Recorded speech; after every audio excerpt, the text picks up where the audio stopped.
আলাউদ্দিন ব্যাপারী একটি মিথ্যা মামলা দেয়। মামলাটি দেওয়ার পরে কালকিনি থানায় তদন্ত হিসেবে আসার পরে এসআই হানিফ সরকার আমাকে জিজ্ঞাসাবাদ করে। তখন আমি তাকে যথেষ্ট পরিমাণ প্রমাণ দেখাইছি যে আমি এই সাথে জড়িত নাই। এই প্রমাণ দেখানোর পরেও সে আমাকে এই মামলায় রেকর্ড হিসেবে মাদারীপুর পাঠিয়েছে।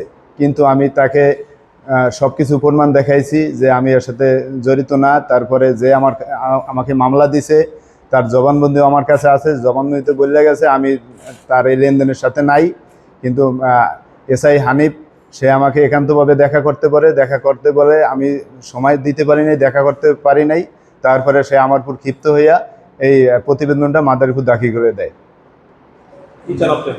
আমি এটা পুনরায় তদন্ত করে এটা সুস্থ বিচার চাই এবং এই মিথ্যা মামলা থেকে আমাকে প্রত্যাহার করা হোক, এটাই আমি চাই।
মিল করে